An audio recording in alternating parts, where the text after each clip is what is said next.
నమస్తే, నేను మీ జర్నలిస్ట్ రాజన్న.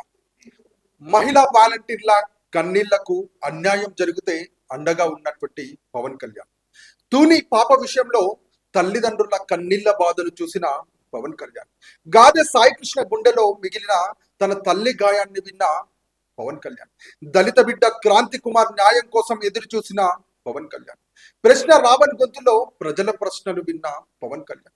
ప్రశ్నించే తెలంగాణ జర్నలిస్ట్ కేవీఆర్ అన్న అరెస్టును ఆదుకున్న పవన్ కళ్యాణ్. సుగాలి ప్రీతి కన్నీటి గాథను మర్చిపోలేమన్న పవన్ కళ్యాణ్.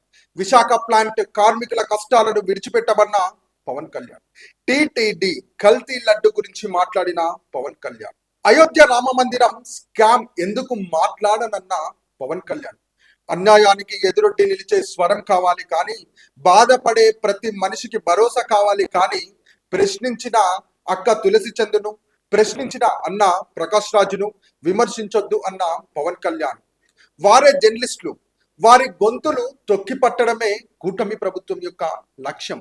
విన్నారు కదా ప్రజలారా, ఫస్ట్ నుంచి ఎండింగ్ వరకు నేను మెన్షన్ చేసినటువంటి ప్రతి సబ్జెక్టును ఇడిచిపెట్టి కేవలం ఆంధ్రప్రదేశ్లో ప్రశ్న రావణ్ అనే ఒక వ్యక్తి గురించి డిపార్ట్మెంట్ను మొత్తం కదిలించి ఆయనకు సెక్యూరిటీ కల్పించేలా చేస్తున్నారు. నిజానికి ఆయన చేసింది ఏంది? ప్రశ్నించడమే. ఆయన మాట్లాడిన మాటలు ఏంటి? ఎదుటి వ్యక్తి మాట్లాడిన మాటలను ఆయన రూపంలో ఈయన చూపించడమేనా? అసలు ఏం జరుగుతుంది సమాజంలో? ప్రజల కష్టాలు కనిపించట్లేదా? ప్రజల సమస్యలు కనిపించట్లేదా? కేవలం ఈ ప్రభుత్వం ఎవరైతే ప్రశ్నిస్తారో వాళ్ళ గొంతులను నొక్కడానికి మాత్రమే ఈ ప్రభుత్వం పనిచేస్తుందా?